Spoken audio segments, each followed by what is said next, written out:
नमस्कार मित्रों, मैं डॉक्टर राजकुमार हिंदी नवजीवन चैनल में आप लोगों का पुनः स्वागत करता हूं। मेरे प्यारे बच्चों, अभी जो है कि BA, BSc, BCom exam 2025 Hindi काव्य जो फरवरी में अभी हुआ है, फर्स्ट सेमेस्टर माइनर जो पेपर आप लोग दे चुके हैं, उसका आज हम आंसर की बताने जा रहे हैं।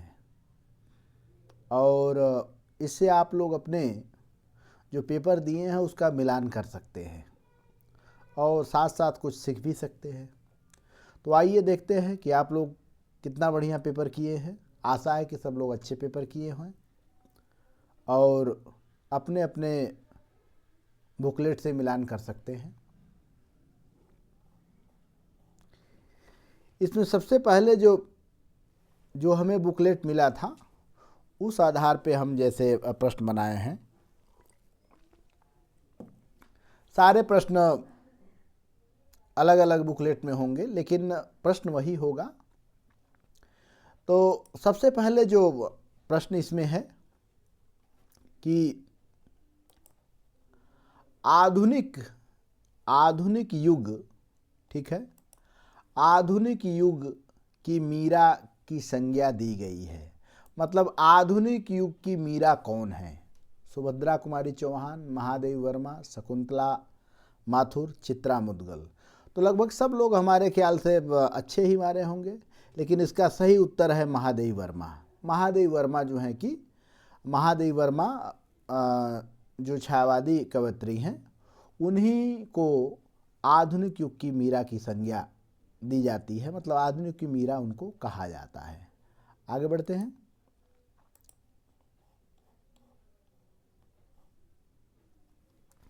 फिर उसके बाद उन्हीं से प्रश्न है कि महादेवी वर्मा जी को किस रचना पर ज्ञानपीठ पुरस्कार मिला? संधिनी, निहार, यामा, दीप सखा। जल्दी बताइए। बहुत बढ़िया क्वेश्चन है। तो ये ध्यान रखिएगा कि ये जो क्वेश्चन मिला है, जो इनको ज्ञानपीठ पुरस्कार मिला है, ज्ञानपीठ पुरस्कार इनको सबसे बढ़िया इनका जो काव्य संग्रह था यामा पे मिला है। और कभी कभी प्रश्न ये भी पूछ देता है कि कब मिला है, तो ध्यान रखिएगा 1982 में यह पुरस्कार इनको मिला था। कौन? ज्ञानपीठ पुरस्कार। ज्ञानपीठ पुरस्कार जो इनको मिला था, कब मिला था? ये मिला था 1982 में। ठीक है, आगे बढ़ते हैं।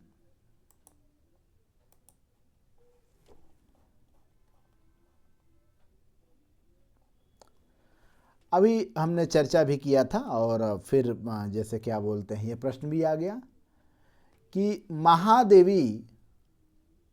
महादेवी वर्मा किस युग की कवयित्री हैं? पुनर्जागरण काल, प्रगति काल, छायावाद, प्रयोगवाद।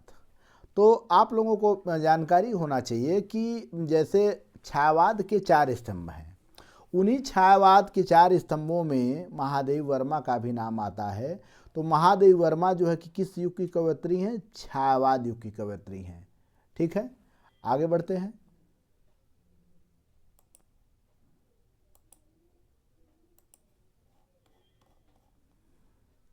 ये भी बहुत बढ़िया क्वेश्चन है। क्वेश्चन है कि रामचरितमानस बहुत प्रसिद्ध रचना है। रामचरितमानस का रचना काल क्या है? मतलब ये कब लिखा गया था? अब यहाँ संवत में दे दिया है, तो संवत का मतलब होता है कि 57 घटा देने पे वह सन में बदल जाता है। तो यहाँ संवत में दिया है तो कुछ लोग कंफ्यूज हो गए होंगे। रामचरितमानस का जो रचना काल है, जल्दी बताइए कब है? वह है संवत 1631।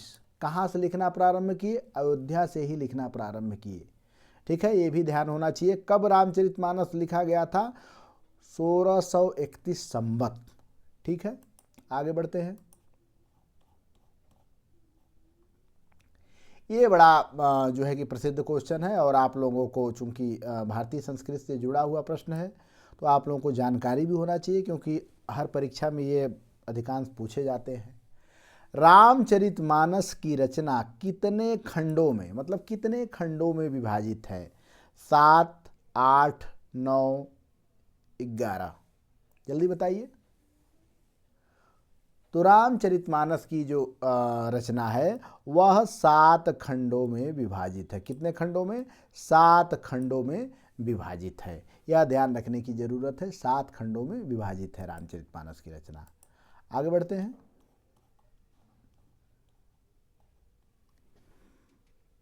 आप लोगों को जब जब हम पढ़ाए होंगे तो हम प्रसिद्ध कवियों की रचनाओं के बारे में बराबर चर्चा किए हैं।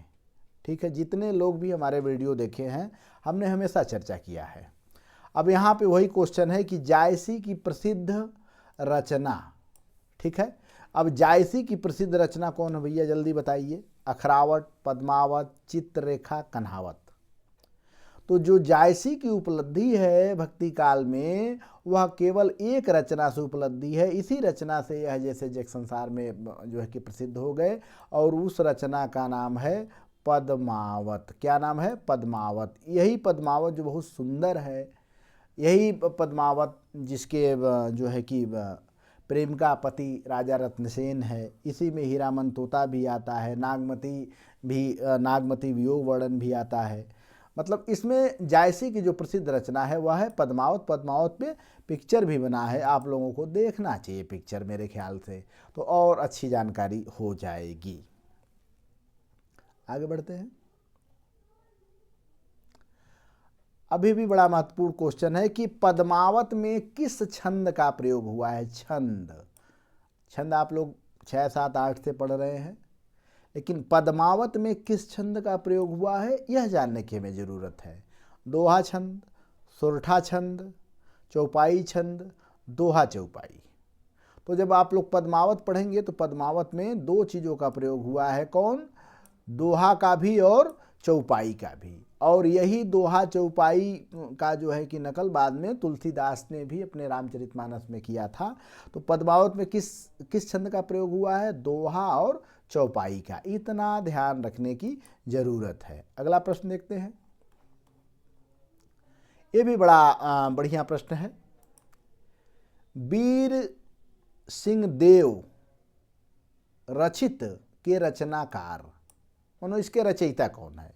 बिहारी, केशवदास, भूषण, रसखान? जल्दी बताइए,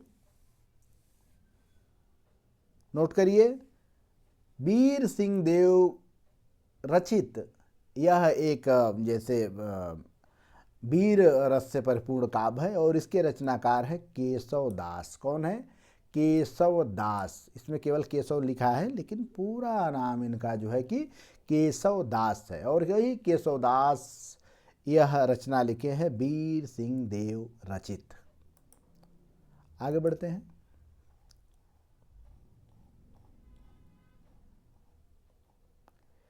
ये भी देखिए बहुत प्रसिद्ध रचना है।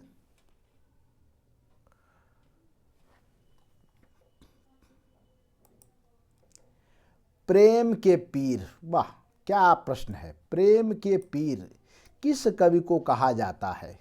मतलब यह इतने बड़े प्रेमी हैं जिनकी चर्चा हमने कई बार, आप लोग जब बीए का पढ़ेंगे तो भक्ति काल के बाद रीत काल का जो नंबर आता है, रीत काल में मैंने कवियों की जब चर्चा किया है तो इस कवि का मैंने बार बार नाम लिया है जो प्रेम के कवि कहे जाते हैं। तो कौन से कवि हैं जल्दी बताइए? बोधा, बिहारी, घनानंद, देव। तो प्रेम के पीर कहे जाते हैं घनानंद, और इन्हीं के पत्नी का नाम, इन्हीं की जो प्रेमिका थी वह प्रेमिका का नाम था सुजान। सुजान ने प्रेम में इनको धोखा दे दिया। बाद में इन्होंने काफ़ी विरहानुभूत लिखकर सुजान के बारे में जैसे अपनी रचनाओं में बार बार सुजान का नाम लिया है। और प्रेम के पीर किसने कहा है? रामचंद्र शुक्ल घनानंद को कहते हैं कि प्रेम के पीर वाले कवि हैं। ठीक है, आगे बढ़ते हैं। ये भी बहुत महत्वपूर्ण प्रश्न है। केशव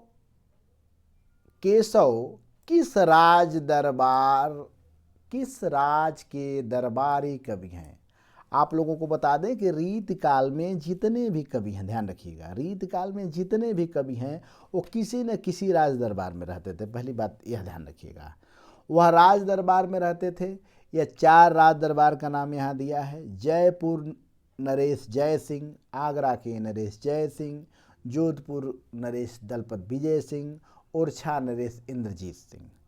तो केशवदास किसके दरबार में कवि थे? तो उत्तर आएगा ओरछा नरेश इंद्रजीत के दरबार में कवि थे।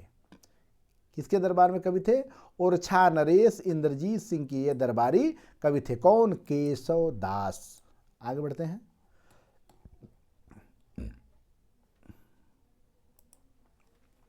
भारतेंदु जी का जन्म कब और कहाँ हुआ था? कब और कहाँ? देखिए कितना बढ़िया प्रश्न है कि कब और कहाँ हुआ था, जल्दी बताइए। क्योंकि भारतेंदु युग पूरा, जैसे इन्हीं के नाम से एक युग भी चला था, भारतेंदु हरिश्चंद्र जी के नाम से एक युग भी चला था, लेकिन यहाँ प्रश्न है कि इनका जन्म कब हुआ। ठीक है, तो ध्यान रखिएगा, इनका जन्म जो हुआ था, ठीक है, इनका जन्म हुआ था 1850 में। कहाँ? काशी में। कब? 11 सितंबर को हुआ था। ध्यान रखिएगा, 11 सितंबर को हुआ था। कहाँ? जो है कि काशी में हुआ था, वाराणसी में हुआ था। जिसको वाराणसी कहिए या काशी कहिए, बात एक ही है, यहाँ गलत है, यहाँ काशी नाम देना चाहिए क्योंकि पुराना नाम काशी ही है। और ये भी ध्यान रखिए कि मात्र ये 35 साल ही तक जिंदा रहे, यानी 1885 में इनका जो है कि देहांत भी हो गया है, ये भी ध्यान रखिएगा। तो 11 सितंबर 1850 को वाराणसी या काशी दोनों कह सकते हैं, इनका जन्म हुआ था। किनका? भारतेंदु हरिश्चंद्र जी का।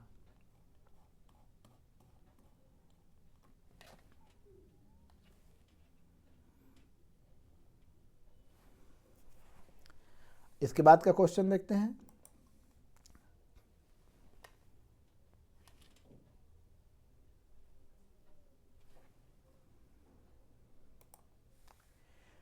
प्रेम सरोवर के रचयिता कौन है? भैया कौन कवि हैं जो प्रेम सरोवर लिख दिए हैं? हरिओध, भारतेंदु हरिश्चंद्र, केशव, मीराबाई। जल्दी बताइए।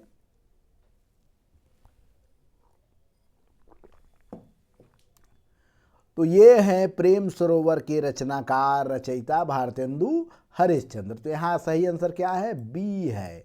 प्रेम सरोवर की रचना कौन कौन है? भारतेंदु हरिश्चंद्र, यही भारतेंदु जी हैं।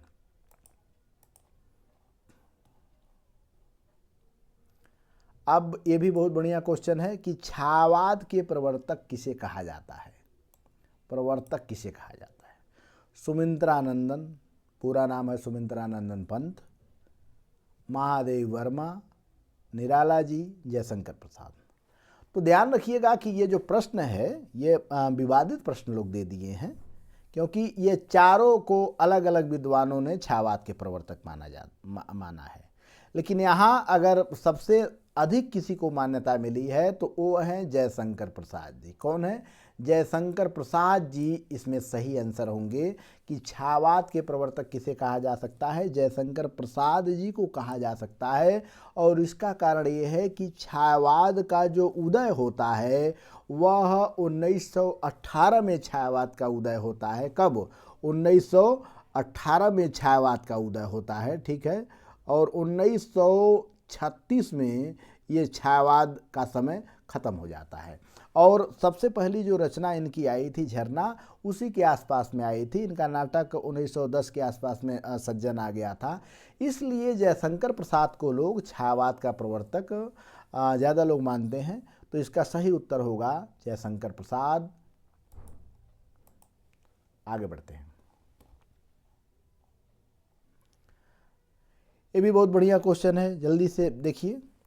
किस ग्रंथ में प्रसाद के हृदय की घनीभूत पीड़ा आंसुओं के रूप में पिघल रही है? ठीक है, क्योंकि जब लिखते थे तो इसमें काफ़ी जैसे रोते हुए नजर आते हैं। तो वह कौन सी रचना है, जल्दी बताइए। झरना, आंसू, लहर, कामायनी। तो वह रचना है आंसू। इसी में जो यह अपनी बात कहते हैं, जो घनीभूत पीड़ा थी मस्तिष्क स्मृति में छाई, दुर्दिन के आंसू बनकर वह आज बरसने आई। ये जो आंसू इनका रचना एक विरह काव्य है, ठीक है। आंसू जो है कि विरह काव्य है, और आंसू चूंकि आप लोगों के सिलेबस में है इसलिए यह पूछा गया है कि किस ग्रंथ में घनीभूत इनकी पीड़ा आंसुओं के रूप में पिघल रही है, तो वह कौन सा है? आंसू। ध्यान रखिएगा, आंसू।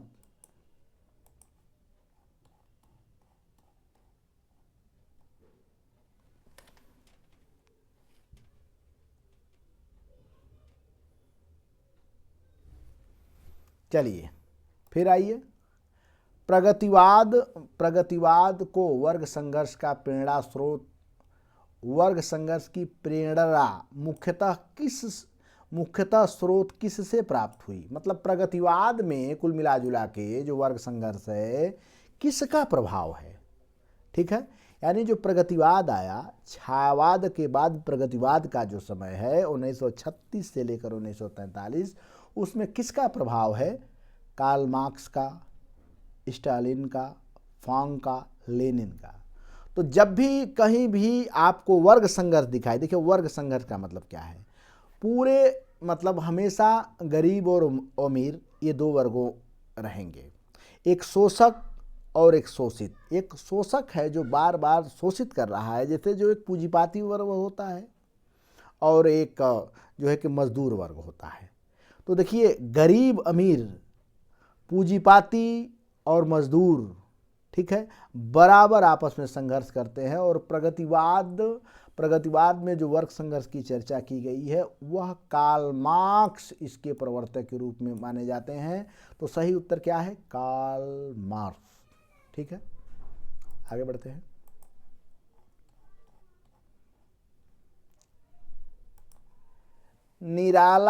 निम्न में निराला की रचना नहीं है। ध्यान रखिएगा, यह क्वेश्चन है, नहीं है।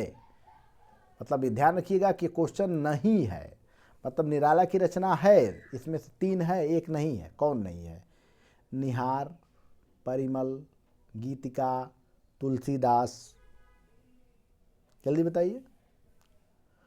तो निराला की जो रचना है वह परिमल भी है, गीतिका भी है, तुलसीदास भी है। कौन नहीं है? केवल एक नहीं है, और ये है निहार। तो सही उत्तर क्या होगा? सही उत्तर होगा निहार, क्योंकि निहार जो है कि यह महादेवी वर्मा की प्रसिद्ध रचना है। तो सही उत्तर क्या होगा? निहार।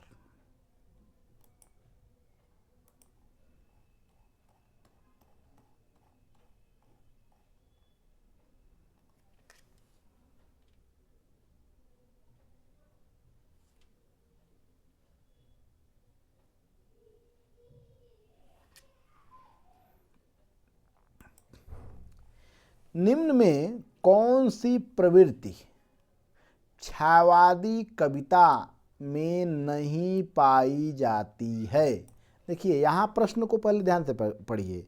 पीसीएस आईएएस में जब आप प्रश्न देने जाते हैं तो आपका मस्तिष्क की जांच के लिए बाद में जैसे ऐसे ही प्रश्न पूछे जाते हैं। आप अभी मान लीजिए कि कंफ्यूज हो जाएंगे, आप पूछेंगे छायावादी की प्रवृत्ति पूछ रहा है, लेकिन यहाँ क्या है कि निम्न में से कौन सी प्रवृत्ति छायावादी कविता में नहीं पाई जाती है? सबसे महत्वपूर्ण क्या है? नहीं पाई जाती है।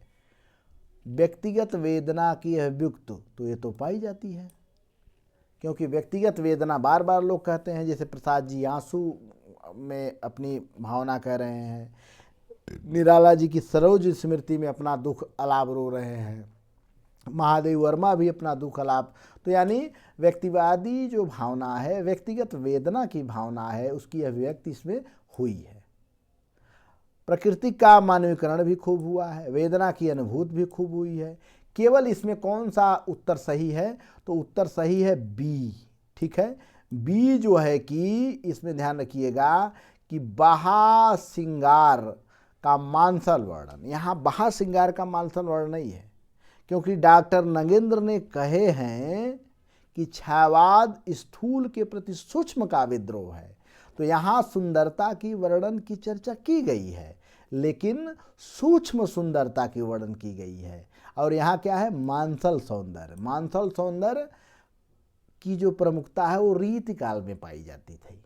छायावाद में सूक्ष्म श्रृंगार की चर्चा की गई है। तो ये उत्तर क्या है, बी सही होगा। ठीक है, बी उत्तर जो है कि इसमें सही है।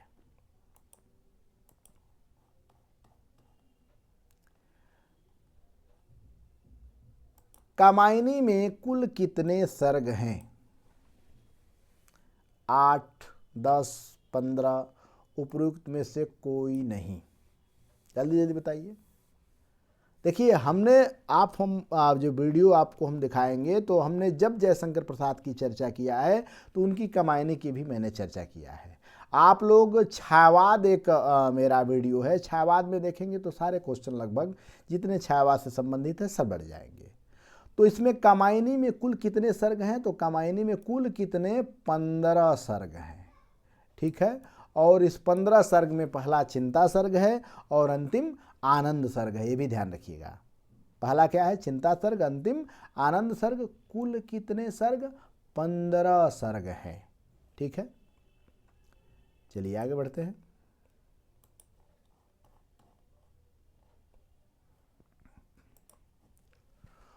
स्वच्छंद अंग्रेजी स्वच्छंदतावादी काव्य का प्रभाव हिंदी की किस काव्य धारा में दिखाई देता है? प्रगतिवाद, प्रयोगवाद, छायावाद, नई कविता। देखिए, स्वच्छंदता का मतलब क्या होता है? जो शास्त्रीय बंधनों से मुक्त होना चाहते हैं, जो नियम कानून से बंधना नहीं चाहते हैं। ठीक है, तो अंग्रेजी में जब आप पाश्चात्य काव्य शास्त्र पढ़ेंगे तो अंग्रेजी में जो स्वच्छंदतावाद है, ठीक है, वही हिंदी में छायावाद है। ध्यान रखिएगा, इसका उत्तर क्या है, छायावाद सही उत्तर होगा। क्योंकि अंग्रेजी में जिसे स्वच्छंदतावाद कहा जाता है, उसी हिंदी साहित्य में उसको छायावाद का नाम लिया जाता है। इसमें भी स्वतंत्रता की भावना है, इसमें भी स्वतंत्रता की भावना है, इसमें भी शास्त्रीय बंधन से मुक्त होना चाहते हैं, इसमें भी शास्त्रीय बंधन से मुक्त होना चाहते हैं। तो यह हमें ध्यान देने की जरूरत है।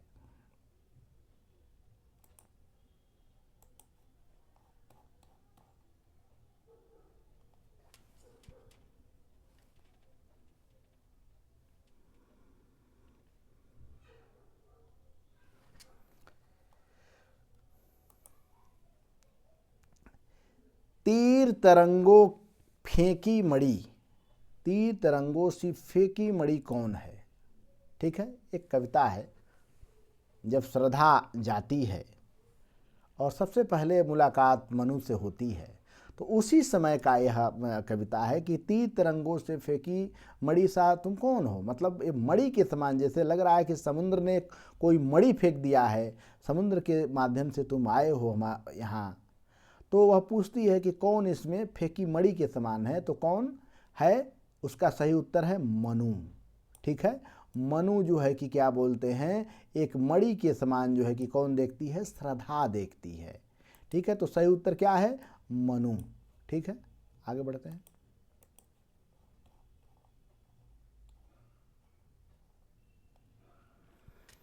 ये भी क्वेश्चन आप लोगों को बहुत बढ़िया क्वेश्चन है, बार बार जैसे मतलब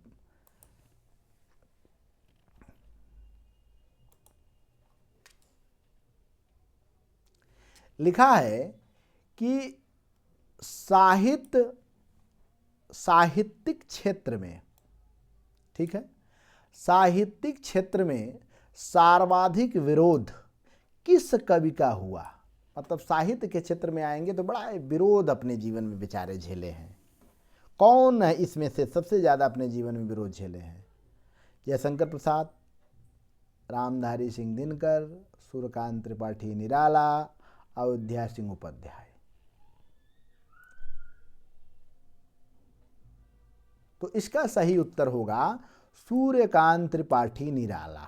ठीक है, इन्होंने अपने जीवन में बहुत विरोध झेला, क्योंकि बेचारे सूर्यकांत त्रिपाठी निराला अपनी कविता जूही की कली, जब महावीर प्रसाद द्विवेदी के पास सरस्वती पत्रिका में भेजे थे तो वहाँ छपने से इनकार लोग कर दिए।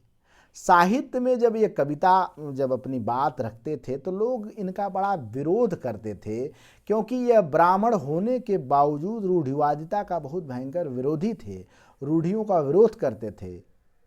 और इनकी रचना जब आप पढ़ते हैं सरोज स्मृति, तो सरोज स्मृति में यह अपने जीवन के बारे में लिखते हैं। आपके राम की शक्ति पूजा पढ़ेंगे तो राम की शक्ति पूजा के बारे में भी अपने जीवन के बारे में लिखते हैं। तो उसमें जैसे 2 रचनाएं में अपने जीवन के बारे में इन्होंने दर्शाया है। दुख ही जीवन की कथा रही, क्या कहूँ आज जो नहीं कही, इनकी पीड़ा ही व्यक्त करती है। तो सर्वाधिक विरोध सूर्यकांत त्रिपाठी निराला जी का हुआ है, यह ध्यान रखने की जरूरत है।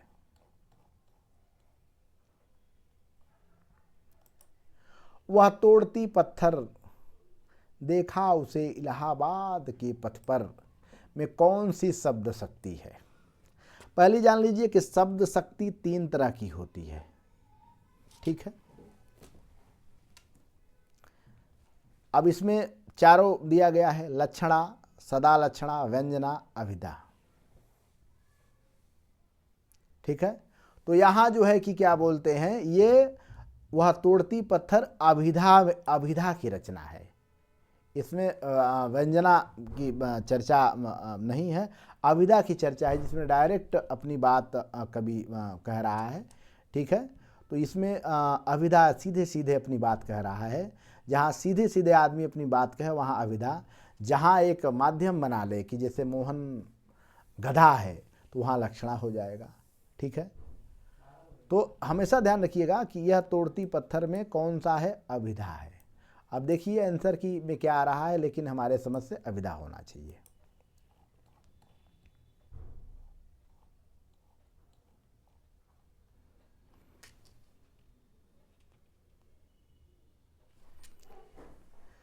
उसके बाद प्रश्न है कि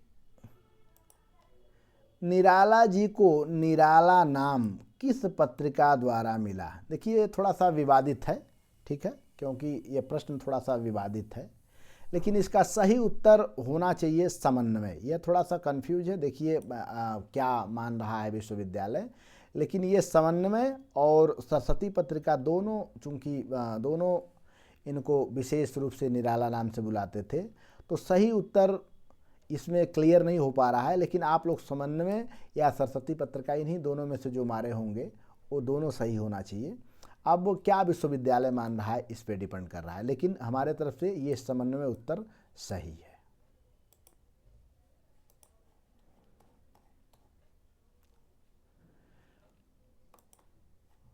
तोड़ती पत्थर कविता में निराला का स्वर क्या है, छायावादी, प्रगतिवादी, प्रयोगवादी, स्वच्छंदतावादी।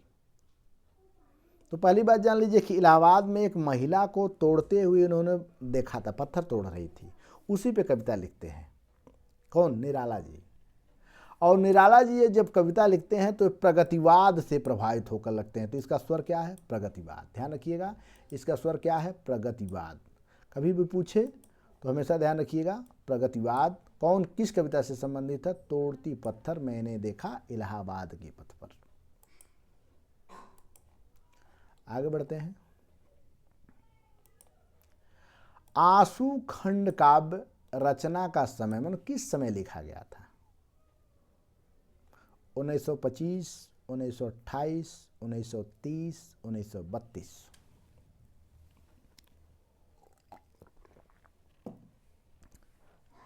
तो आंसू जब लिखा गया था वह लिखा गया था 1925 में। कब लिखा गया था, 1925 में। तो यानी इसमें क्वेश्चन ए सही होगा।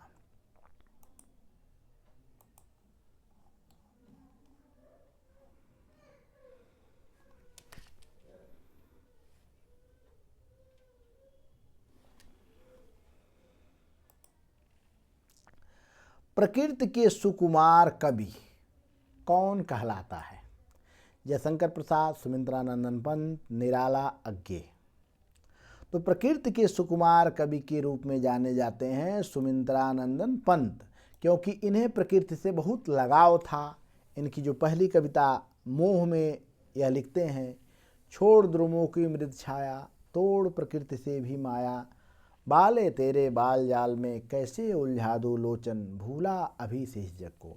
मौन निमंत्रण में यह प्रकृति की चर्चा कर रहे हैं, नौका विहार में प्रकृति की चर्चा कर रहे हैं, परिवर्तन में प्रकृति की चर्चा कर रहे हैं। ये प्रकृति को प्रेमिका मानते हैं, ईश्वर मानते हैं, सब कुछ मानते हैं। इसीलिए प्रकृति के सुकुमार कवि के रूप में जाने जाते हैं। कौन? सुमित्रानंदन पंत।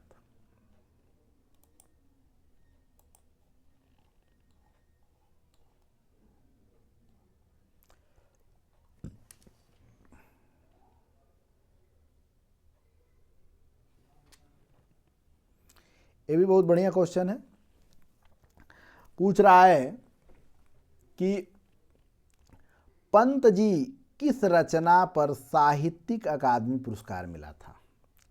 लोकायतन, चिदंबरा, कला और बूढ़ा चांद, उत्तरा। चूंकि चारों रचनाएं इनकी प्रसिद्ध हैं, लेकिन किस रचना पे इनको साहित्यिक अकादमी पुरस्कार मिला था? तो ध्यान रखिएगा, वह रचना है कला और बूढ़ा चांद। ये कब जैसे मिला था? ये 1960 में इनको जो है कि साहित्यिक अकादमी पुरस्कार मिला था। किस रचना पे? कला और बूढ़ा चांद पर।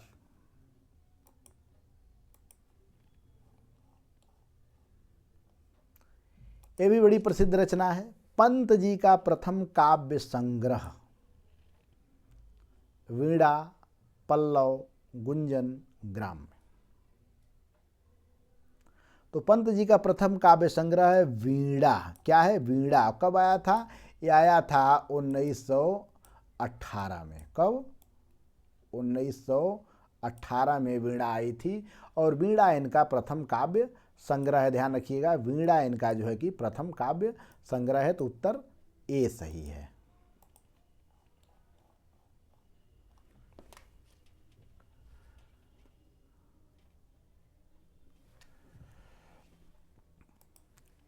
नील परिधान किसने पहना है? एक बड़ी प्रसिद्ध कविता है कि नील परिधान बिच खिल रहा सुकुमार अंग, खिला हो जो बिजली का फूल, मेघ बन बीच गुलाबी रंग। ठीक है। तो नीला जो परिधान है वह कौन पहना है? मनु, श्रद्धा, ईड़ा, इसमें से किसी नहीं। तो यह पहनी हुई है श्रद्धा, और श्रद्धा के सौंदर्य का चित्रण यह नीला परिधान के बीच, नीला परिधान के पहनने के कारण ही जयशंकर प्रसाद ने किया है। तो नीला परिधान किसने पहना है? श्रद्धा। ठीक है, नीला परिधान श्रद्धा पहनी हुई है।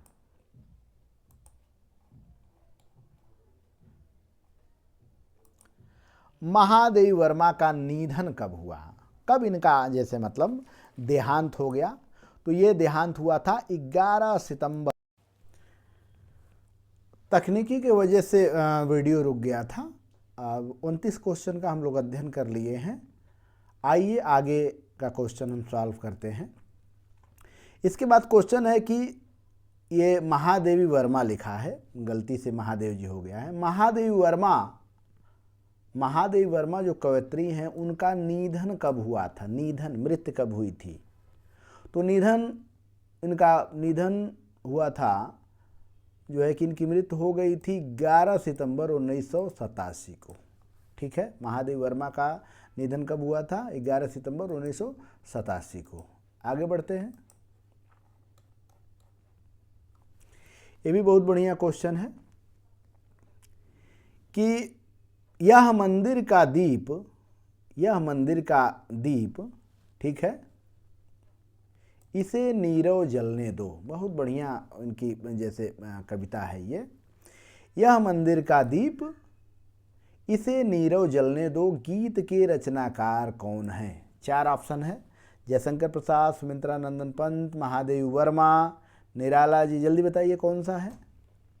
ये है महादेवी वर्मा की बहुत प्रसिद्ध गीत है, यह नीरव का दीप, यह मंदिर का दीप, इसे नीरव जलने दो। गीत के रचनाकार हैं महादेवी वर्मा, जो कवयित्री हैं, जो अभी आधुनिक युग की मीरा नाम से जानी जाती थी, उसी कवयित्री का यह गीत है। आगे बढ़ते हैं।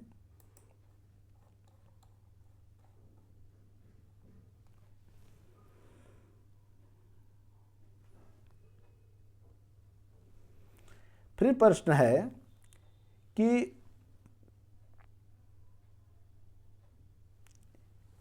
निम्नलिखित, ठीक है, निम्नलिखित में महादेव वर्मा की काव्य कृति नहीं है। ध्यान रखिएगा, क्वेश्चन क्या है, नहीं है। निहार, रश्मि, ग्रंथि, दीपशिखा। तो इसका जो उत्तर है वह कौन है, ग्रंथि नहीं है। ठीक है, ये सी क्वेश्चन सही है।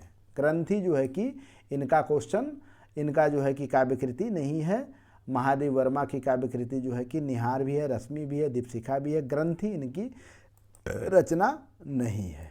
आगे बढ़ते हैं।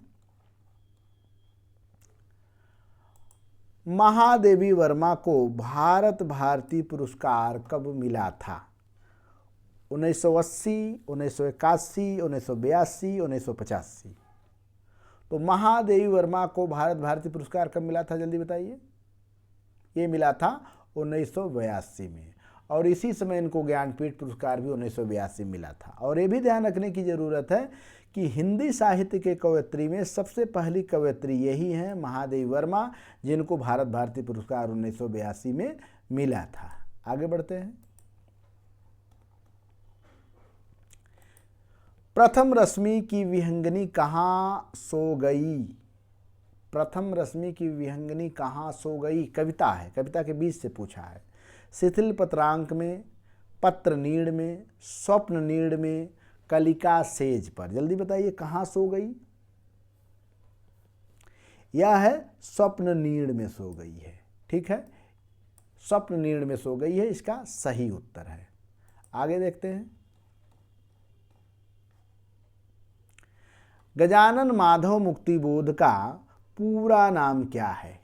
बहुत बढ़िया क्वेश्चन ये भी है कि गजानन माधव मुक्तिबोध का पूरा नाम क्या है। ध्यान रखिएगा, गजानन माधव मुक्तिबोध का पूरा नाम क्या है पूछ रहा है।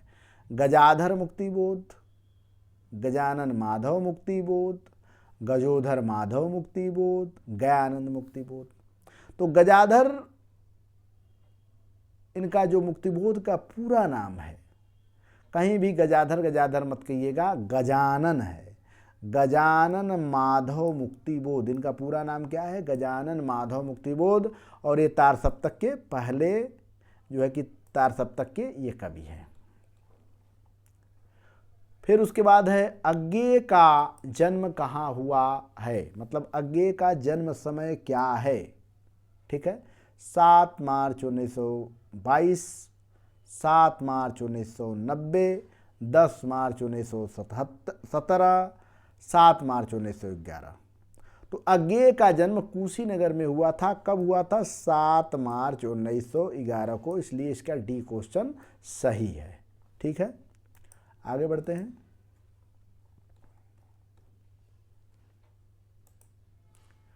भूल गलती मुक्तिबोध के किस काव्य संग्रह से ली गई है? भूल गलती एक बहुत बढ़िया कविता है इनकी, वह पूछ रहा है किस काव्य संग्रह से ली गई है। ब्रह्म राक्षस, चांद का मुंह टेढ़ा है, त्रिकाल संध्या, अंधेरे में। तो ये जो भूल गलती बड़ी इनकी प्रसिद्ध कविता है, ये है चांद का मुंह टेढ़ा है। चांद का मुंह टेढ़ा में से जो है कि यह काव्य संग्रह है, इसमें से एक कविता है भूल गलती कविता, इसी में संग्रहित है।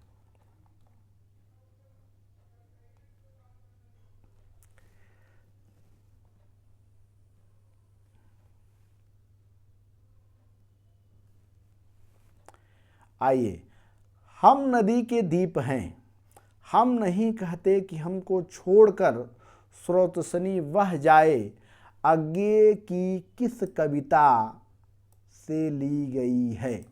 जल्दी बताइए किस कविता से ली गई है? कलगी बाजरे की, दीप अकेला, नदी का दीप, हरी घास पे क्षण भर। तो ये जो कविता है हरी घास के क्षण भर में ये जो है कि समाहित है। कौन? हम नदी के दीप हैं। आगे बढ़ते हैं।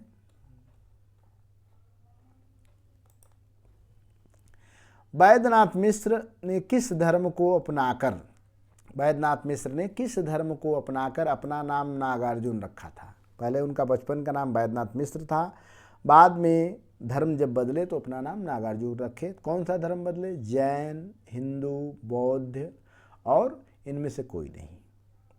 तो जो वैद्यनाथ मिश्र हैं नागार्जुन, वह बौद्ध धर्म ग्रहण करने के बाद अपना नाम नागार्जुन बदला था, इसलिए सही उत्तर है बौद्ध धर्म।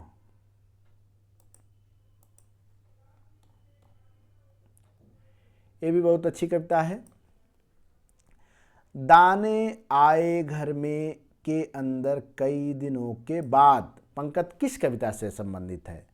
अकाल और उसके बाद, प्यासी पथराई आंखें, तिलकित भाल, भूख। जल्दी बताइए। ये जो कविता है अकाल और उसके बाद में, यह जो है कि क्या बोलते हैं, संग्रहित है। कई दिनों तक चूल्हा रोया चक्की रही उदास, कई दिनों तक कानी कुतिया सोई उसके पास। ये अकाल कविता से संग्रहित है, ठीक है। और हमने कविता गाकर अपने YouTube चैनल पे अपलोड भी किया है।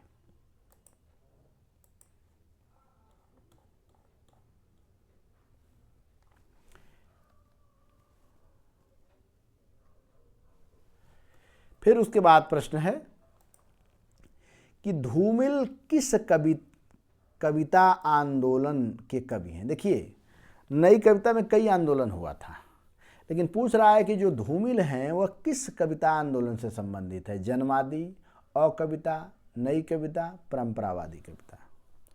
तो जो धूमिल हैं अकविता से ये जो है कि चर्चित हैं। अकविता में यह पहली बार धूमिल आए थे। अकविता के बड़े प्रसिद्ध कवि धूमिल हैं, ठीक है, जिनकी रचना है मोचीराम।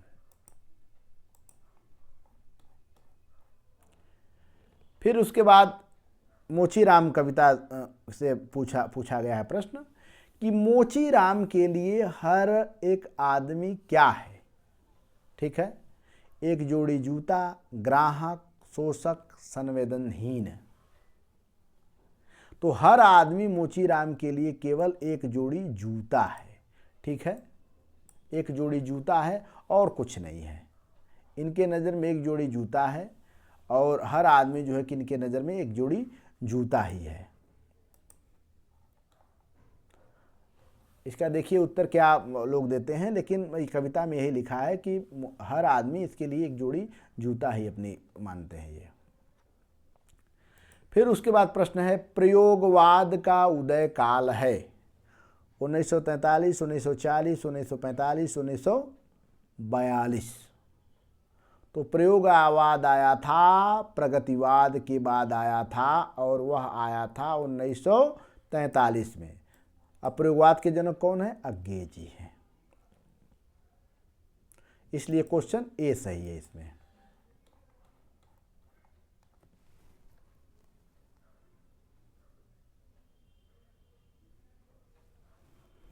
फिर उसके बाद क्वेश्चन है घनानंद द्वारा रचित ग्रंथ कौन है? इसमें सुजान हित प्रबंध, रसरास, जगद विनोद, अनघ।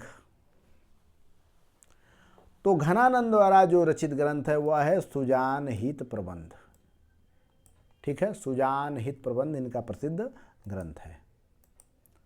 आगे बढ़ते हैं।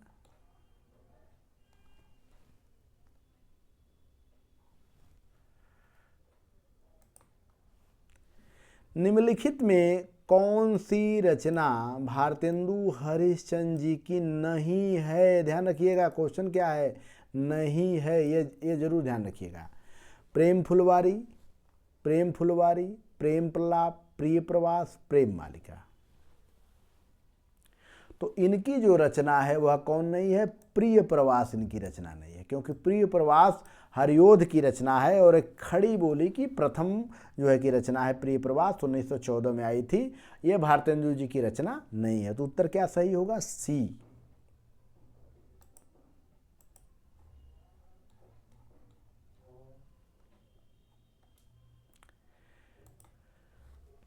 रोटी बेलने वाला, रोटी और संसद कविता से यह जैसे ली गई है। इसमें पूछ रहा है कि रोटी बेलने वाला किस वर्ग का प्रतिनिधि करता है? किसान मजदूर वर्ग का, पूंजीपति वर्ग का, व्यापारी वर्ग का, सभी वर्ग का। तो रोटी बेलने का काम कौन करता है? छोटे आदमी करते हैं, ठीक है।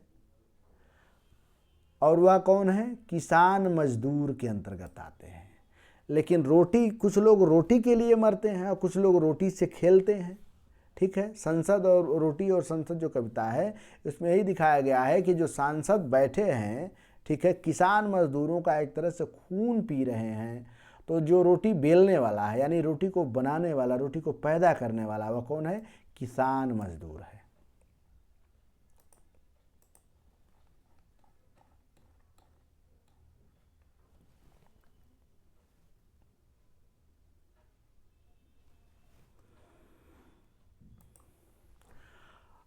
अविगत गति कुछ कहत ना आवे।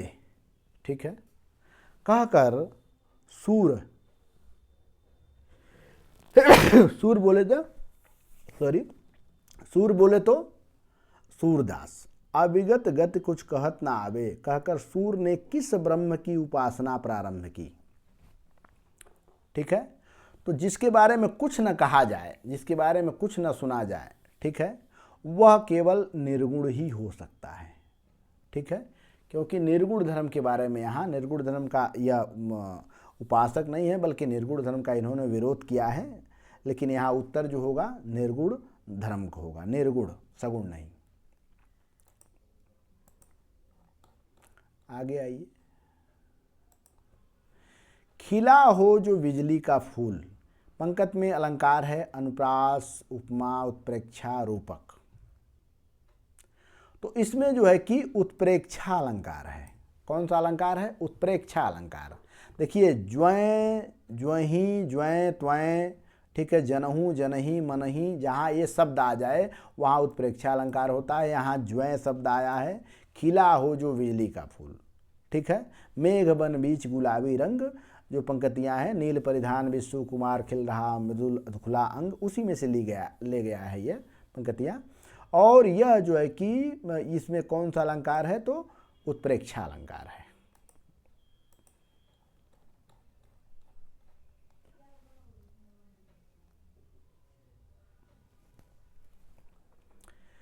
कविता की मौत नामक कविता के रचनाकार हैं धर्मवीर भारती, नागार्जुन, रघुवीर सहाय, मुक्तिबोध। जल्दी बताइए। तो कविता की मौत बड़ी प्रसिद्ध जो है कि क्या नाम है कविता है, और ये है धर्मवीर भारती की। ध्यान रखिएगा, धर्मवीर भारती की रचना है।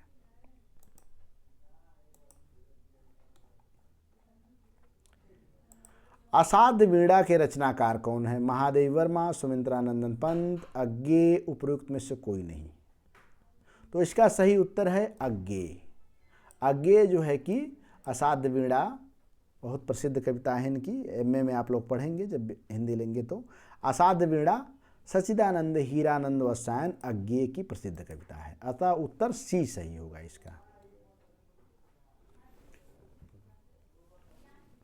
फिर उसके बाद क्वेश्चन है the modern vernacular literature of Hindustan के लेखक कौन है? आचार्य रामचंद्र शुक्ल, शिव सिंह सेंगर, डॉक्टर राम कुमार वर्मा, जॉर्ज गैरसियन। तो जैसा कि अंग्रेजी नाम है, ठीक है, और ये समझ लीजिए कि यहाँ पे काल विभाजन का पहला प्रयास भी किया गया था इसी में। और इसके लेखक हैं जॉर्ज गैरसियन। कौन है? जॉर्ज गैरसियन इनके लेखक हैं, यानी डी सही है।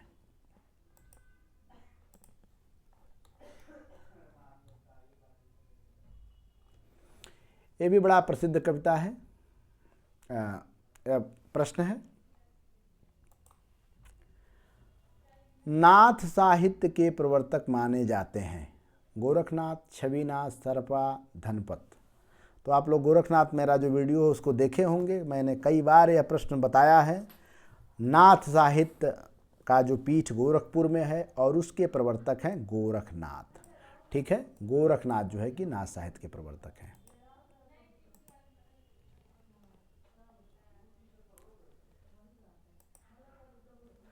आदिकाल को बीज वपन काल की संज्ञा किसने दिया था?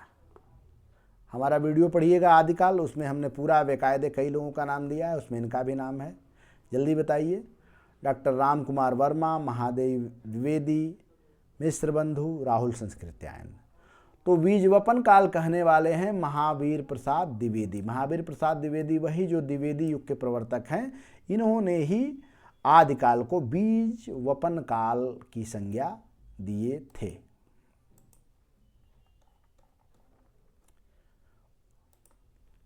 पृथ्वीराज रासो के रचनाकार बताइए, रचनाकार जल्दी कौन है? चंद्रवरदाई, दलपत विजय, मधुकर, जगनीक। तो पृथ्वीराज रासो के बड़े प्रसिद्ध रचना है, जो पृथ्वीराज रासो फिल्म भी आ गया है, और इसके रचनाकार हैं प्रसिद्ध कवि चंद्रवरदाई। ठीक है, उत्तर क्या है सही? चंद्रवरदाई।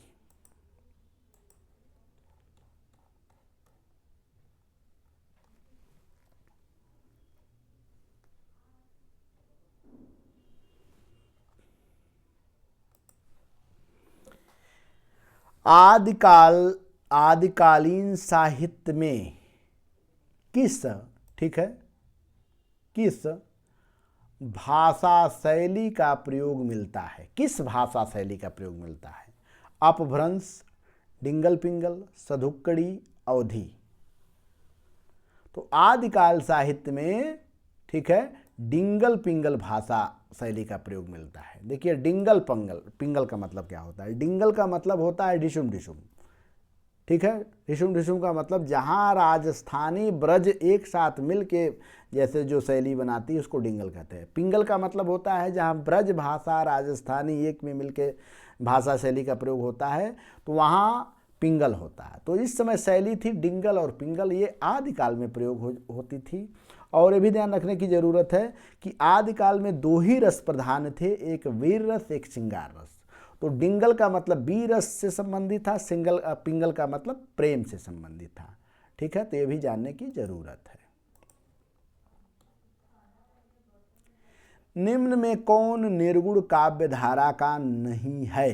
ध्यान रखिएगा, नहीं है पूछ रहा है, नहीं है। रैदास, मलूकदास, दादू, श्यामदास।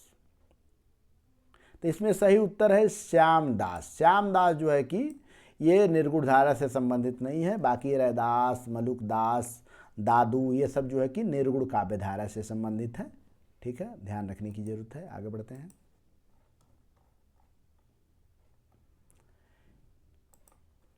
साहित्य इतिहास लिखने का सबसे बड़ा महत्व क्या है?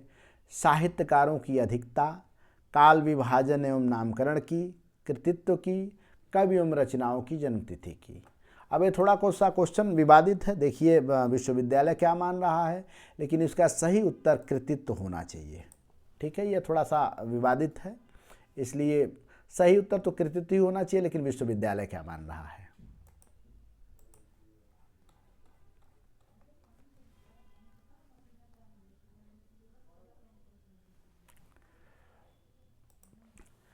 भक्ति काल की समय सीमा क्या है?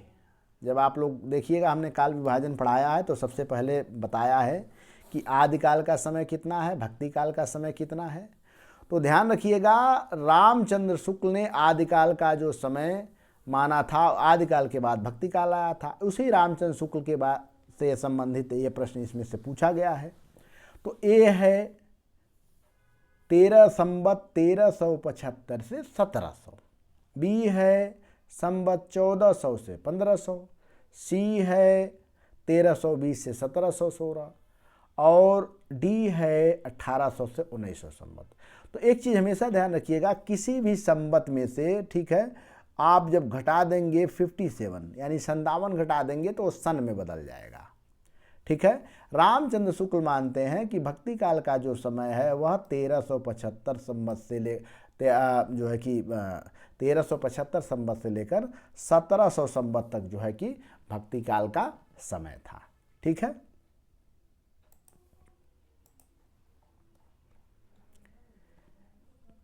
फिर उसके बाद क्वेश्चन है विद्यापति की रचना पदावली की भाषा। पदावली इनकी बड़ी प्रसिद्ध रचना है, किस भाषा में पूछ रहा है? संस्कृत, अपभ्रंश, पाली, मैथिली। तो विद्यापति मिथिला के रहने वाले थे, यह मातृभाषा के बड़े समर्थक थे, इनकी मातृभाषा मैथिली थी। तो इन्होंने पदावली की जो रचना की है वह मैथिली भाषा में की है, ये भी ध्यान रखने की जरूरत है।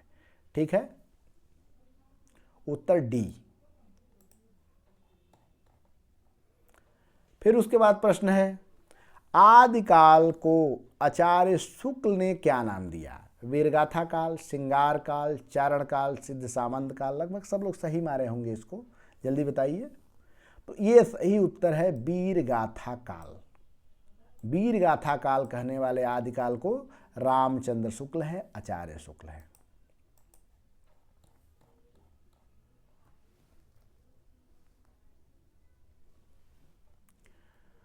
उसके बाद जो है कि क्वेश्चन है, निर्गुण भक्ति के प्रमुख कवि। निर्गुण भक्ति के प्रमुख कवि सूरदास। तो सूरदास तो होंगे नहीं क्योंकि ये कृष्ण भक्ति से संबंधित हैं। जायसी, रैदास, कबीर। तो पूछा है कि निर्गुण भक्ति के प्रमुख कवि नहीं है होना चाहिए।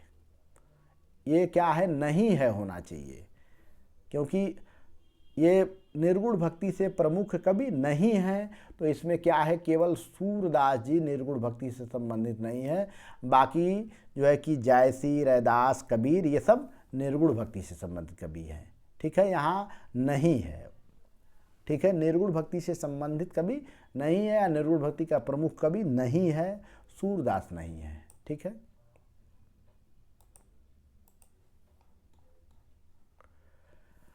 अमीर खुसरो किस काल के कवि हैं? ध्यान रखिएगा, अमीर खुसरो जो तोते हिंद के नाम से जाना जाता है वही अमीर खुसरो किस काल के कवि हैं? भक्ति काल, आदिकाल, रीतिकाल, आधुनिक काल। ये आदिकाल के कवि हैं। ठीक है, आदिकाल के कवि हैं कौन? अमीर खुसरो, जिन्हें तोताए हिंद के नाम से भी जाना जाता है।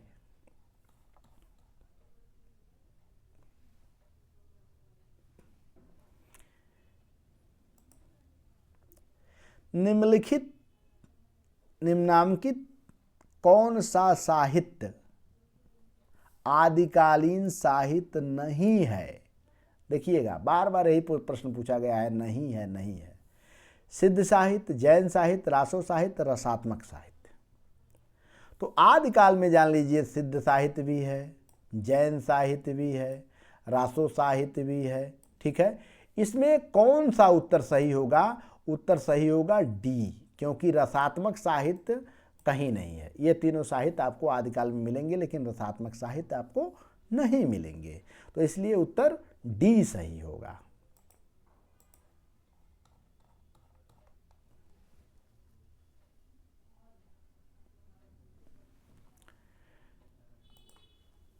ढोला मारू द दूहा। ढोला मारू द दूहा के रचनाकार जगनिक, कुशललाभ, जगनिक, भट्ट केदार, विजय सेन। जल्दी बताइए। इसके रचनाकार हैं कुशललाभ। ठीक है, आदिकाल के कवि थे। रामचरितमानस की भाषा। अरे भाई, रामचरितमानस तो आज घर घर में है, जल्दी बताइए कौन सा रामचरितमानस की भाषा है? अब्रज, अवधी, कन्नौजी, मैथिली। तो रामचरितमानस लिखा गया है अवधी में, वो भी ठेठ साहित्यिक अवधि में लिखा गया है। ध्यान रखिएगा, ये साहित्यिक अवधि में लिखा गया है। कभी मान लीजिए पूछ दे कि ग्रामीण अवधि, साहित्यिक अवधि, तो हमेशा उत्तर साहित्यिक अवधि में लीजिएगा। रामचरितमानस की भाषा है साहित्यिक अवधि। रामचरितमानस लिखे कौन थे? तुलसीदास जी।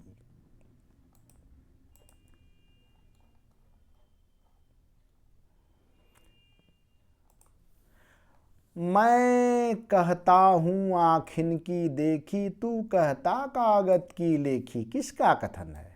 ये बड़ी प्रसिद्ध कविता है। मैं कहता आँखिन की देखी, तू कहता कागज की लेखी। तुम कागज में लिखा हुआ कह रहे हो, मैं तो जो आँख से देख रहा हूँ वो कह रहा हूँ। कौन कह सकता है? सुंदरदास, दादू दयाल, कबीरदास, मलुकदास। इसका सही उत्तर है कबीरदास। ठीक है, कबीरदास का ये।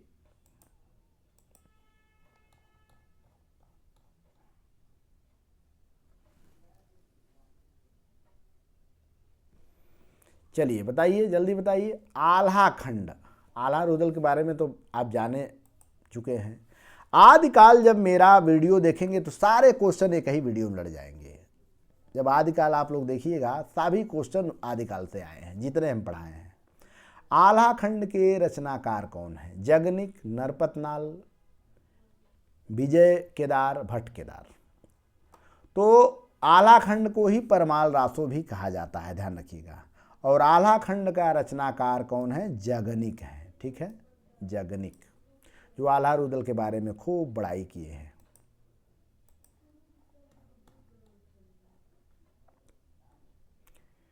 फिर उसके बाद क्वेश्चन है, पृथ्वीराज रासों में कुल कितने समय या सर्ग हैं? 75, 23, 62, 68। तो उसका उत्तर होगा डी। ठीक है, 68 है और प्लस एक भी और है, तो ये अगर जो है कि इसका उत्तर डी होगा, 68, 68 इसमें कुल समय है। भला कि उत्तर 69 होना चाहिए था। फिर पूछा है, कबीर दास की भाषा है ब्रज भाषा, अवधी, खड़ी बोली, सधुक्कड़ी। तो कबीर दास की भाषा क्या है? सधुक्कड़ी है, ध्यान रखिएगा, सधुक्कड़ी भाषा है इनका।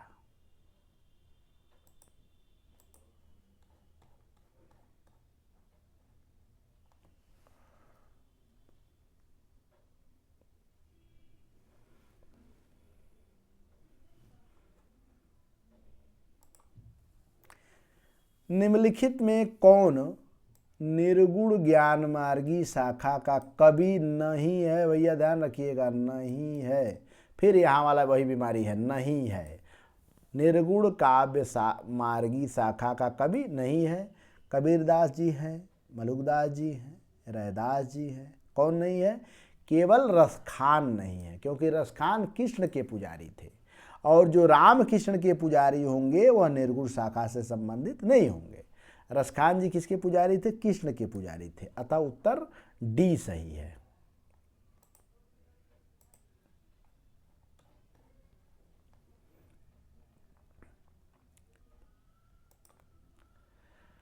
रास पंचाध्यायी के रचनाकार कौन है? रास पंचाध्यायी जो बड़ी प्रसिद्ध जो है कि क्या नाम है, रचना है, किसका है?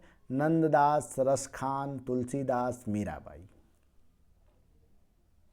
तो इसमें जो सही उत्तर है, ठीक है, वह सही उत्तर का चुनाव करिए, वह है नंददास। ठीक है, नंददास का बड़ा प्रसिद्ध रचना है रास पंचाध्यायी। आइए, ये भी बहुत बढ़िया जो है कि क्या बोलते हैं प्रश्न है।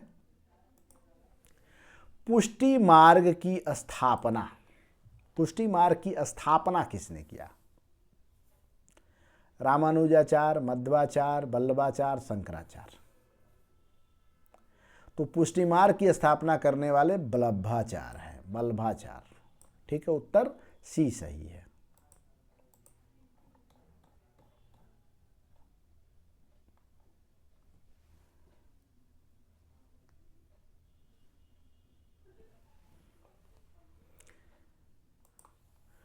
तुलसीदास के संदर्भ में कौन सा कथन सत्य नहीं है? नहीं है। फिर यहाँ को ध्यान दीजिएगा, तुलसीदास के संदर्भ में कौन सा कथन सत्य नहीं है? यह जो नहीं देखे होंगे उनका काफ़ी गलतियां हो गई होंगी। नहीं है। तुलसीदास के काव्य में लोक मंगल की भावना है। रामचरितमानस में 7 कांड है। तुलसी का काव्य सामान्यवादी है। विनय पत्रिका का पद गेय नहीं है।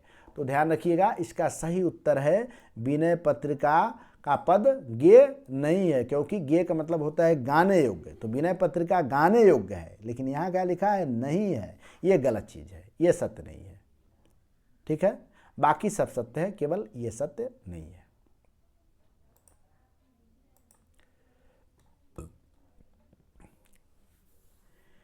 निम्न में कौन सा ग्रंथ, ठीक है, निम्न में कौन सा ग्रंथ सूरदास जी द्वारा रचित नहीं है? सूरसागर, सूर सरावली, साहित्य रहली, समय मंजरी। तो इसका उत्तर होगा डी। ठीक है, समय मंजरी इनकी कोई रचना नहीं है। बाकी सूर सागर, सूर सरावली, साहित्य लहरी, ये 3 रचना इनकी बड़ी प्रसिद्ध है, लेकिन ये वाला जो है डी वाला इनकी रचना नहीं है, अतः उत्तर डी सही है।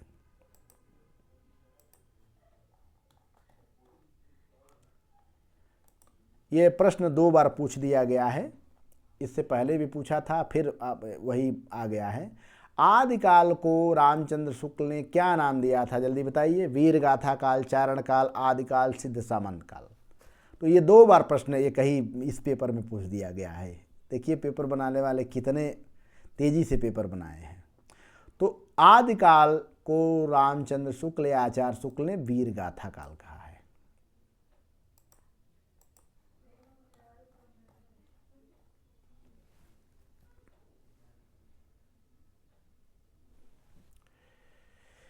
दशरथ सूत तिह लोक बखाना, राम नाम का मरम न जाना। ठीक है, किसका ये जो है कि किसका कथन है? सूरदास, नंददास, कबीरदास, मलूकदास। तो ये सही उत्तर है कबीरदास। कबीरदास कहते हैं कि दशरथ सूत तिह लोक बखाना, राम नाम का मरम न जाना, क्योंकि इनके राम अनंत है, निर्गुण है, अगोचर है।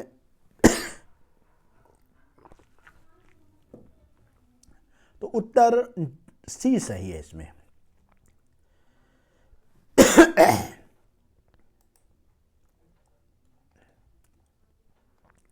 आगे आते हैं। निम्नलिखित में कौन सी रचना तुलसीदास की नहीं है? क्या बनाने वाले पेपर भी खूब बनाए हैं, हर जगह नहीं है, नहीं है। जो बच्चा नहीं ध्यान दिया होगा उसका अधिकांश गलतियां हुआ होगा।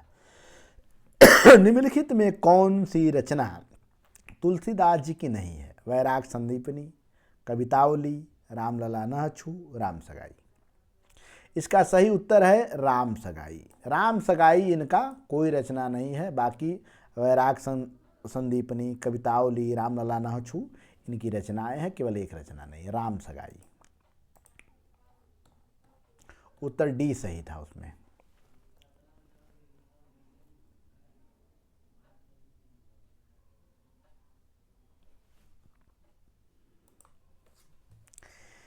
निम्नांकित में कौन सा अष्टछाप, ध्यान रखिएगा अष्टछाप मतलब 8 कवियों का समूह था, शामिल नहीं है?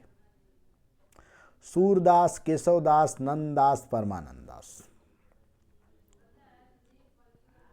देखिए अष्टछाप की स्थापना करने वाले विट्ठलनाथ थे, ठीक है, जो वल्लभाचार्य के पुत्र थे। और अष्टछाप में 8 कवि थे। उन 8 कवियों में कौन कौन थे? सूरदास थे, नंददास थे, परमानंददास थे। कौन कवि नहीं थे? वह केशवदास नहीं है। केशवदास रीति काल के कवि हैं, भक्ति काल के कवि नहीं है। ठीक है, ये केशवदास जो है कि अष्टछाप में शामिल नहीं है, अतः उत्तर बी सही होगा।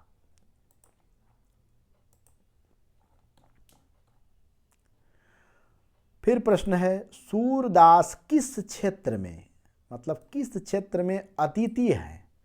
श्रृंगार वर्णन, भक्ति वर्णन, वात्सल्य वर्णन, वियोग श्रृंगार वर्णन।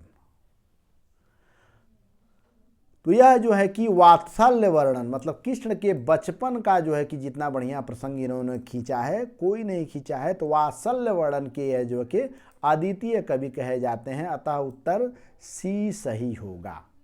ठीक है,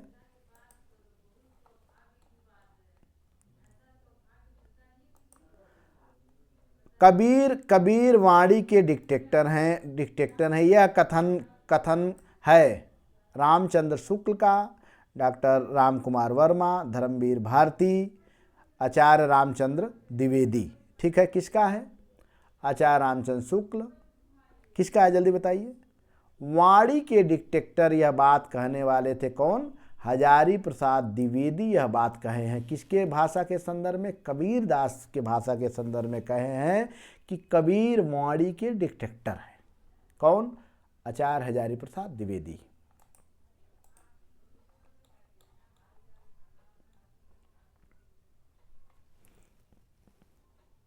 अष्टछाप से देखिए 2 क्वेश्चन उठाया है। फिर क्वेश्चन है, अष्टछाप स्थापना भक्ति की किस शाखा के अंतर्गत की गई है? बहुत उस समय शाखाएं चलती थी, 4 शाखाएं प्रसिद्ध थी। राम भक्ति शाखा, कृष्ण भक्ति शाखा, ज्ञान मार्गी शाखा, प्रेम मार्गी शाखा। तो अभी आपको बताए हैं कि जब कृष्ण भक्ति शाखा के सूरदास हैं तो ये भी अष्टछाप किसके अंतर्गत होगा? कृष्ण भक्ति शाखा के अंतर्गत अष्टछाप की स्थापना हुई है।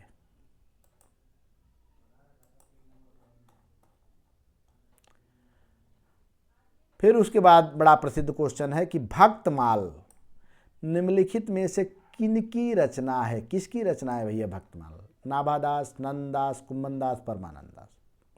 तो भक्तमाल जो रचना है वह नाभादास का है। किसका है? नाभादास का है।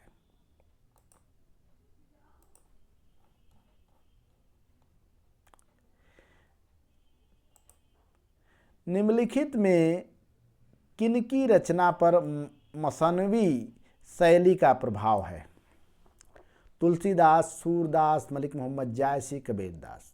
तो ये सही उत्तर है मलिक मोहम्मद जायसी। मलिक मोहम्मद जो जायसी पद्मावत लिखे हैं उसमें मसनवी शैली का प्रयोग किए हैं।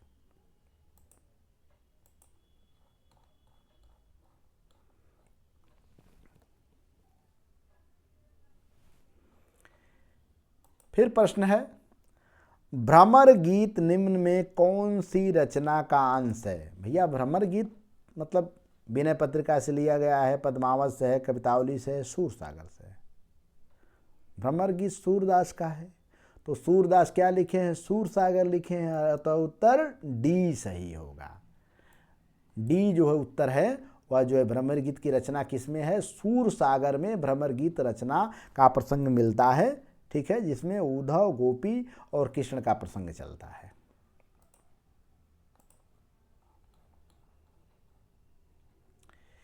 ये भी बहुत बढ़िया क्वेश्चन है। रीतकाल को श्रृंगार काल किसने कहा था? रीतकाल आप लोग पढ़े होंगे तो हमने बताया है, जल्दी बताइए। राहुल संस्कृत्यायन, विश्वनाथ प्रसाद मिश्र, मिश्र बंधु, आचार्य हजारी प्रसाद द्विवेदी। इसका सही उत्तर है विश्वनाथ प्रसाद मिश्र। विश्वनाथ प्रसाद मिश्र ने रीतकाल को श्रृंगार काल कहा है।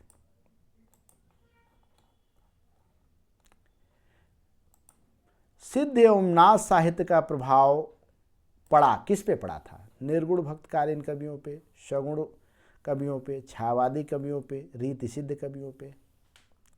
तो सिद्ध साहित्य का सर्वाधिक प्रभाव, नाथ साहित्य का प्रभाव निर्गुण भक्त कवियों पे पड़ा है। ध्यान रखिएगा, निर्गुण भक्त कवियों पे इसका प्रभाव ज़्यादा पड़ा है। आगे बढ़ते हैं।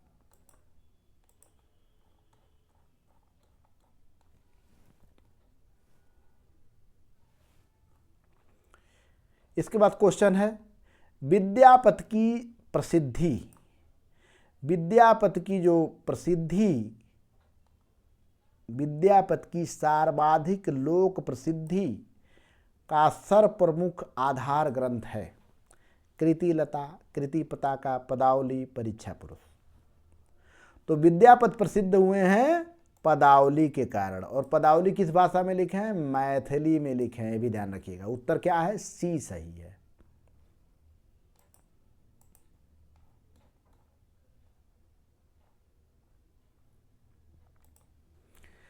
कबीर की संपूर्ण रचनाएं बीजक, बीजक का 3 भाग है, साखी, शबद, रमैनी, तीनों मिलाकर बीजक बना है। ग्रंथ का संग्रहित कौन किया? इस संग्रह को संपादन किसने किया? धर्मदास, मलूकदास, सुंदरदास, सहजोबाई। कबीरदास पढ़े लिखे नहीं थे, आप लोग पते हैं। तो बाद में जो लिखने थे इनका जो शिष्य था कौन? धर्मदास बाद में प्रकाशित किया कराया। धर्मदास इसको संग्रहित किया, संपादित किया। धर्मदास इनका चेला था।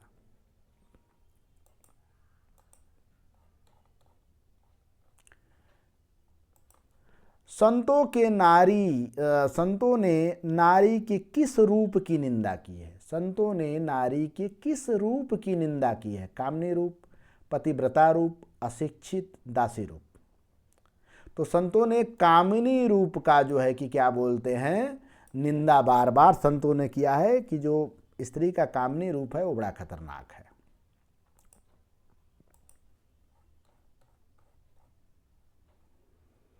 ये भी बहुत बढ़िया क्वेश्चन है। आप लोग जब हम सूरदास जो हमारा प्रश्नावली पढ़ाए हैं, यह प्रश्न उसमें पूछे हैं हम, आचार्य विट्ठलनाथ किसे पुष्टि मारक का जहाज कहा है? ये बार बार टीजीटीपीटी में भी आता है। पुष्टि मारक का जहाज किसे कहा है? गोविंद स्वामी, छीस स्वामी, नंददास, सूरदास। तो ये सही उत्तर क्या है? सूरदास। सूरदास को जो है कि क्या बोलते हैं? पुष्टि मारक का जहाज कहा जाता है।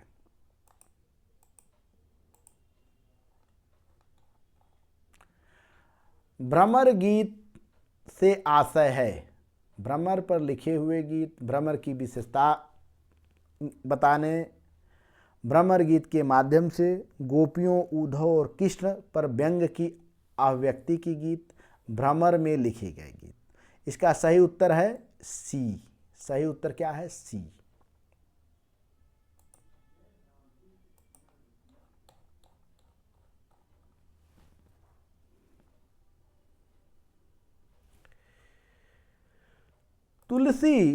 तुलसी की भक्ति किस प्रकार की भक्ति थी? भक्ति देखिए नवधा भक्ति होती है। तुलसी की भक्ति कौन सी भक्ति थी? दास, मधुर, वात्सल्य, सखा। तो इनकी भक्ति थी दास्य भाव की। ठीक है, इनकी भक्ति किस टाइप की भक्ति है? दास्य भाव की भक्ति है तुलसीदास की।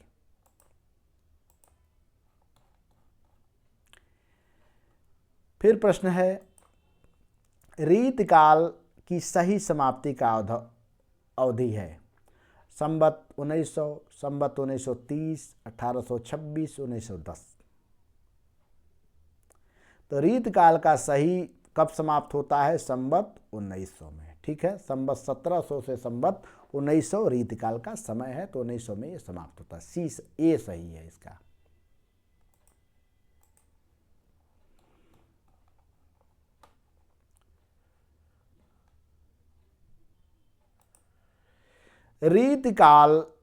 रीतकालीन काव्य के प्रमुख विषय क्या हैं? भक्ति, श्रृंगार, पांडित्य, दर्शन, वीरता एवं साहस।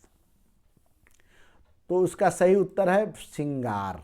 ठीक है, श्रृंगार जो है कि इसका मुख्य है, इसी कारण इसको श्रृंगार काल भी कहा जाता है।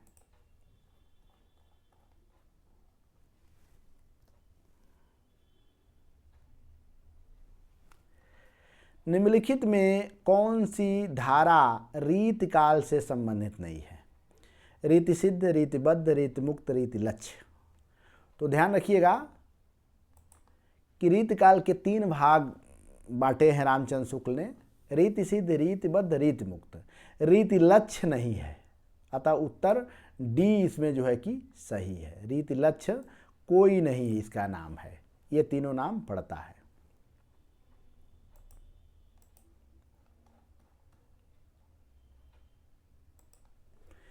केशवदास को कठिन काव्य का प्रेत किस आलोचक ने कहा? हजारी प्रसाद द्विवेदी, श्याम सुंदर दास, रामचंद्र शुक्ल, मनेजर पांडे। तो ये कहते हैं रामचंद्र शुक्ल। रामचंद्र शुक्ल का कथन है कि जो केशवदास हैं वह कठिन काव्य के प्रेत हैं।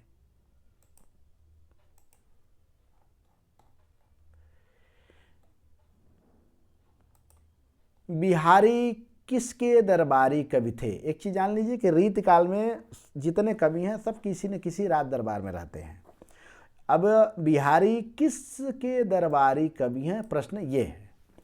तो जो बिहारी हैं किसके दरबारी कवि हैं? बूंदी नरेश भाव, जयपुर नरेश, चित्रकूट नरेश, हमीर नरेश, मकरंद शाह। तो इसका सही उत्तर क्या होगा? जयपुर नरेश। ठीक है, जयपुर नरेश जय सिंह के दरबारी कवि थे।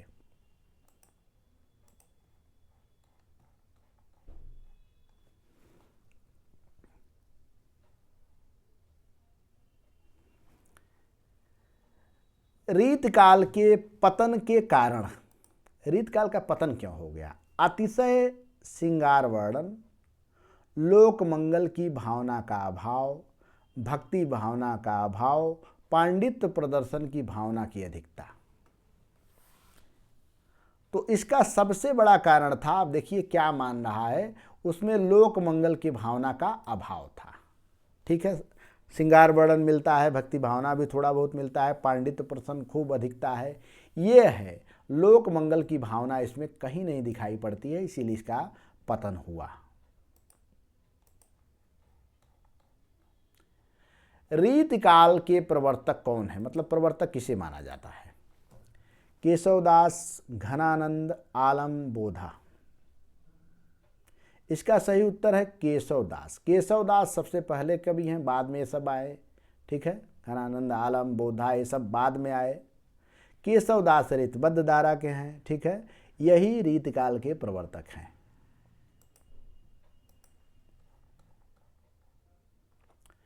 और अंतिम प्रश्न है कि बिहारी की किस रचना पर सर्वाधिक टीका लिखी गई है?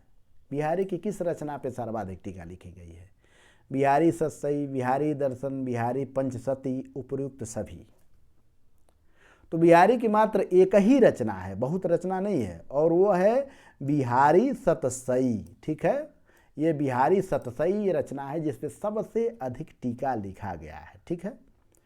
तो मेरे प्यारे बच्चों, ये तुम लोगों का बीए फर्स्ट सेमेस्टर का आंसर की था, ठीक है, उसमें हमने जारी कर दिए हैं। और एक चीज़ ध्यान रखिएगा कि जितने प्रश्न ये आए हैं फर्स्ट सेमेस्टर में, ये सारे प्रश्न हमारे वीडियो में समाहित हैं। अगर रीतकाल का प्रश्न है तो रीतकाल से सारे प्रश्न लड़े हैं, जितने भी प्रश्न हैं सारे हमारे वीडियो से पूछे गए हैं, इसमें कोई संदेह नहीं है। अगर आप वीडियो देखते हैं तो सारे प्रश्न का उत्तर उसमें मिल जाएंगे।